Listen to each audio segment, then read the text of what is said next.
MZTV. Yeah, I don't know what's been up with my voice. Yeah, when I start talking a lot, that's what happens.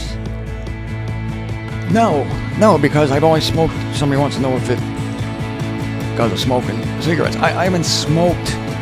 No, I smoked 2 cigarettes in the last 5 weeks. 2 in the last 5 weeks. Ordinarily, I'll smoke 4 cigarettes a day. I just haven't felt like smoking them. Well, plus, I wanted to prove to a few people that I was not addicted to cigarettes, and I did that by just not even thinking about it. I'm not addicted to them. I smoke them because I like them. It was funny. I had to talk to a doctor to renew my prescription, and the doctor said, they ask you the standard questions. Are you still smoking, Mr. Zender? I said, yes. Well, we have a program where we can help you. I said, well, I'm not trying to quit. I enjoy it. I really threw him for a loop. And whenever they talk about me having tests, I always tell them, you're dealing with a person here who is not holding very tightly to life. So you're not going to get far with me. So I might have to go back to smoking cigarettes. Well, there might be something in the menthol that soothes my throat. Yeah, almond milk is good, but maybe the menthol and the American spirits is better. I don't know what my hair is doing here. Am I too vain? I don't know. I want to look nice for you. Oh, this shirt's nice. You like it? I didn't buy it. Any nice shirt I have was given to me. Last week, I did have a Calvin Klein shirt on. Oh, that was very astute of you. Yeah, you saw the CK on the shirt. I didn't buy that shirt either. I would never buy a designer anything. Not for myself, not even for anybody else. So those were all gifts. But I did buy the almond milk myself. All right. The conclusion of this, you are the anointed cherub, O King of Tyrus / Satan. You are the little cute baby angel with wings on postage stamps and Christmas cards that ended up deceiving our mother in the Garden of Eden and screwing up everything. God is going to destroy you. No. Let me read again the concordant version, pick up where we left off. No review today. Those reviews exhaust me, let me tell you. Once is bad enough. But I will repeat the King James Version and then give you the concordant version. King James, the workmanship, this is end of verse 13, beginning of verse 14. The workmanship of thy tabrets and of thy pipes was prepared in thee in the day that thou wast created. Thou art the anointed cherub that covereth. No, really? Here's the concordant version. And with gold have they filled your flanks and your alcoves, which are in you. In the day of your creation, they established the anointed cherub's booth. Now, the conclusion is simpler than the explanation. Here's the payoff. I told you there was going to be a great payoff for going through these grammatical details with me, these translation issues on a very, very important topic. I told you you're going to get insights into spiritual beings that we rarely get insight into, and here it is. On the day that the Prince of Tyrus was created, that is, set up, put in charge of Tyrus, God set an anointed cherub to cover him, and a cherub is a spiritual being, to oversee his would-be kingdom. And again, this fits because cherubim, recall, I went over this yesterday, are divinely appointed delegates of earth that promote good and judge evil. They're totally operating at the behest of God. They're the ones with the eyes and the revolving wheels. I think, right, from Ezekiel chapter 1. Amazing beings. And so this sentence, cleanly translated, shows the mechanics of this. God set a cherub to watch over the Prince of Tyrus's kingdom, just as he put gold models of 2 cherubim to oversee the Ark of the Covenant. And, of course, 2 literal cherubim, actual angels, if you will, celestial beings to guard the way to the tree of life with the flaming swords, kind of like lasers, or what do you call those Star Wars things? I'm not a Star Wars guy. Lightsabers, yeah, okay. So when the Prince of Tyrus got too big for his britches, as he clearly did, God sent the anointed cherub, the spiritual being that was watching over him the whole time, out to destroy him.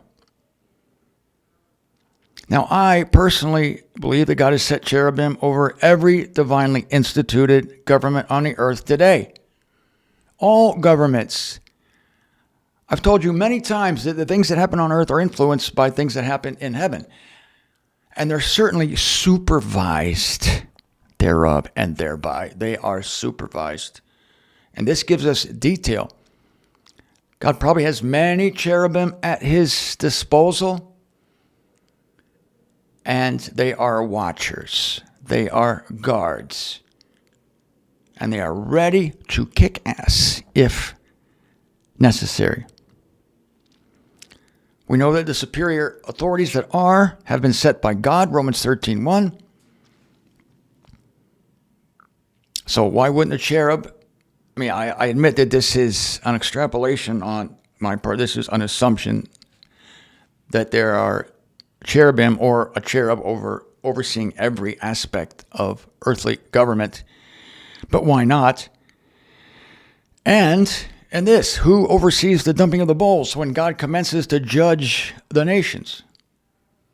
I told you before that I have a whole series on the book of Revelation, so I will answer that question for you, being an expert on the book of Revelation. It's the cherubim. It's the beings around God's throne with all the eyes. It's the beings Ezekiel described at the opening of his book. Yes, it is the cherubim. They oversee the dumping of the bowls, not literal bowls, but the judgments to come to earth during the tribulation. So now I think we can better understand verse 16, where the King James says, I will destroy thee, O covering cherub. The concordant version, making the verb third person rather than first person, it can be either one, reads, and destroying you is the cherub. Note the difference. King James Version. I will destroy thee, O covering cherub. Concordant Version, Old Testament, and destroying you is the cherub. What about the Septuagint, Martin? The version that Jesus read. You're on the ball. I want it to. Here it is. The Septuagint has, and the cherub has brought thee out. It's a little weird. Poor Jesus had to read that. He knew the truth, but he had to put up with a lot of crap when he was on earth. That included the Septuagint. But at least these two translations agree with what we already know from Scripture about cherubim. They're destroyers, not destroyees. To say that the king of Tyrus was a cherub in the first place is ridiculous. The Prince of Tyrus. And then to say that God is going to destroy the cherub. If he's a cherub, God's going to destroy him. God doesn't destroy cherubs. They're spiritual beings that operate on his behalf. They met out judgment. Cherubim are destroyers, not destroyees. But the KJV intimates that God destroys celestial beings he creates to be destroyers. What? Yeah, King James intimates this. God destroys celestial beings, cherubs, that he brought forth, that he created to be destroyers. No. And why didn't this sound strange to us before? Those of us who have looked into this section of Scripture, Ezekiel chapter 28. Because the traditional rendering hoodwinked us. We took it for granted. It's King James Version, the authorized version. Authorized by who? King James. And what was one of the straitjackets he put on his translators? Nothing you do should go against the popular doctrines of the Church of England. Nothing. Or I will destroy you. Like God destroyed the destroyers who he created to destroy. What do you think of that?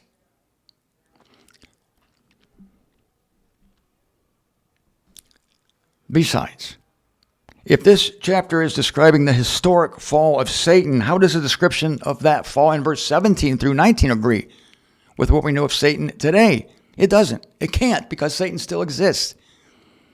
I know he still exists because he's been messing with my car and he's messing with my wires all the time, messing with my voice. I know he still exists. But I know he can only do what God tells him to do. So all this is necessary to keep me humble.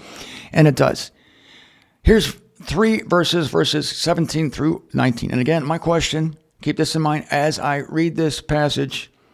How does this description, the description of the fall of the Prince of Tyrus, agree with what we know of Satan today, if this is Satan?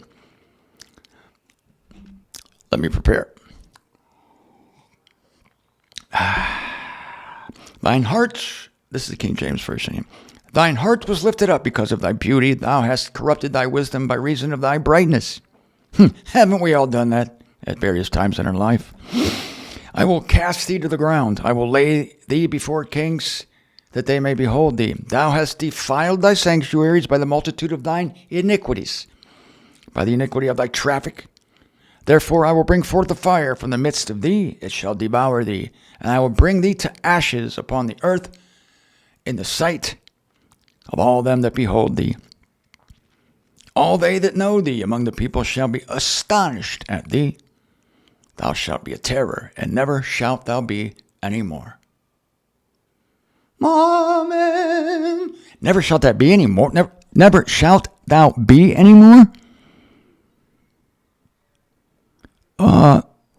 Theologians claiming that the Prince of Tyrus is Satan tell us that these verses predict his primordial ouster because he was so rebellious, which was duly accomplished. We have to think, if this is so, then using their own text against them, which I love to do, Satan doesn't exist anymore. Satan doesn't exist anymore. Besides that, there's more.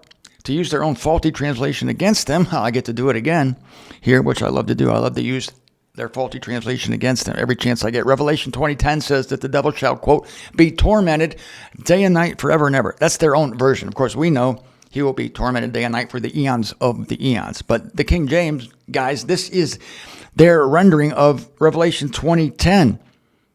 So at this point, I'm really tempted to ask, which is it, gentlemen? Is he never to be anymore? Or is he to be tormented forever and ever? Or have you no idea what you're talking about, perhaps? Is it thy tabrets and thy pipes which have confused thee? Do tell. The fact that a passage like Ezekiel 28 should be so pressed and tortured, tied to a chair and beaten with rubber hose, these verses are just tortured until they, all right, we'll say whatever you want us to say. You want a tabret and a pipe? You got it. Stop beating us. You want God to destroy the cherub? Okay. Uncle. What does this tell you? The underlying motive is suspect. For sure it is. And the underlying motive is maintain the orthodox viewpoint at all costs. And if Satan was actually sinless from the beginning, a perfect creature who went bad, then a plain passage could surely be found. Find us a plain passage somewhere. Instead of torturing an obscure passage that has been mistranslated out the wazoo, find us a plain passage that say he was sinless from the beginning. Then you wouldn't have to distort a passage. But the plain verses of Scripture, the plain passages assure us that Satan was a sinner from the beginning. This is the opposite of being sinless. Oh, what a tangled web we weave. And upon the KJV we take leave. But I will comment on Isaiah 14 because, although I'm exhausted after all this, but I'll make these brief comments about Isaiah chapter 14, the person in question. It's more of the same. The person in question is the king of Babylon. Does anyone read Satan there? No, but again, king of Babylon, secret name. When God says king of Babylon, he means Satan. No. If he meant Satan, he would have said Satan. That's the only sane way to read the scriptures. If anyone is reading Satan here, well, I would get your glasses fixed or stop drinking while you study the scriptures. And as in Ezekiel, the king of Babylon is plainly stated in verse 16 to be a man. So I guess let's just briefly, I can read this, Isaiah chapter 14. Let's do this in the concordant version. Isaiah 14. Verse 4, then you will lift up this proverb against the king of Babylon. And you will say, in that day, how the taskmaster has ceased. The place of our pining away has ceased. Yahweh has broken the rod of the wicked, the scepter of rulers, which smote peoples in rage, a smiting without withdrawal, holding sway over nations in anger, persecuting without keeping back. The entire earth is at rest, it is quiet. They burst forth into jubilant song. Even the firs, they rejoice at you. The cedars of Lebanon, since you have lain down, the cutter does not come up against us. The unseen beneath it is disturbed for you to meet you at your coming. It rouses the Rephaim for you. All the he-goats of the earth, it raises from their thrones all the kings of the nations. They all shall respond and say to you, you too have become ill like us. You have become comparable to us. Your pomp is brought down to the unseen. The clamor of your decadence. Under you the maggots shall birth, and the worm become your cover. How have you fallen from the heavens? There it is. How have you fallen from the heavens? Howl, son of the dawn. You have been hacked down to the earth, defeater over all nations. Yet you said in your heart, to the heavens shall I ascend. Above the stars of El shall I exalt my throne, and I shall sit on the mount of appointment. Take that, you people, mount of appointment. Hello. On the remote parts of the north, I shall ascend onto the high places of the thick clouds. I shall be like the supreme, capital S. Nevertheless, to the unseen shall you be brought down, to the remote parts of the crypt, kind of the opposite of the high places of the thick clouds. High places of the thick clouds, remote parts of the crypt. Those who see you shall peer at you. They shall examine you closely. Is this the man who is disturbing the earth? Making the kingdoms quake? He made the inhabitants like a wilderness and demolished his cities. He would not open a homeward way for his prisoners. All the kings of the nations, all of them lie in state, each man in his own house. Yet you were flung from your tomb like an abhorrent abortion. An abhorrent abortion, not a regular abortion. An abhorrent abortion. These are much worse. Like clothing of those who are killed, who are pierced through with a sword, who go down to the stones of the crypt like a trampled corpse. Oh, can God write? Shakespeare's got nothing on our deity. You shall not unite with them in the tomb, for you ruined my land, you killed my people. Let it not be proclaimed for the eon, this seed of evildoers. Prepare a slaughter for his sons, because of the depravity of their fathers. May they by no means rise and take over the earth, so that they fill the face of the inhabitants with cities. I will rise against them, averring as Yahweh of hosts, and I will cut off from Babylon name and remnant, and progeny and posterity, averring is Yahweh. I will make it desolate, a tenancy of the hedgehog and watery marshes. Well, where else would you expect to find a hedgehog, I ask you, but in watery marshes? And I will mop it with a mop of extermination. My God, the mop of extermination. If I could get my hands on the mop of extermination, oh, the things I could do. Averring is Yahweh of hosts. This goes on. I would love to read it. It's so poetic. This comforts me. This is very calming. This is like a bedtime story to me, honestly. This is like a bedtime story. I'm only on verse 24. This is gorgeous. And there are 8 more verses. I should really do it. And then explain it tomorrow. I'm kind of on the edge of my show here. What should I do? All right, I'm going to leave it at that.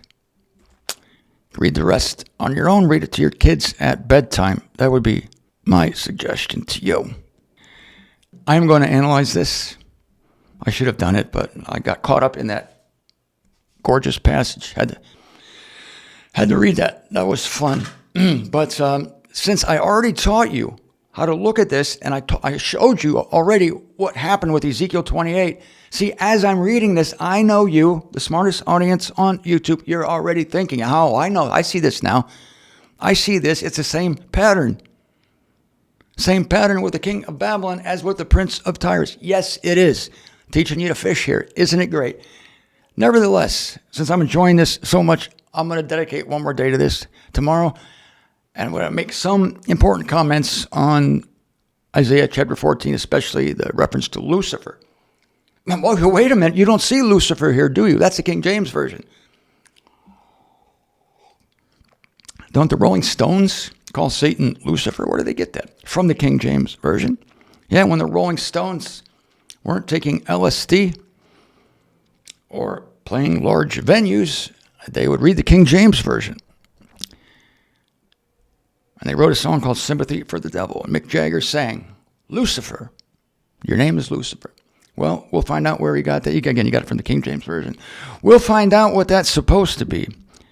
And I'm going to make sense of all of this. And I'd like to end the show this way. Let God be true, though every man a liar, including the Rolling Stones.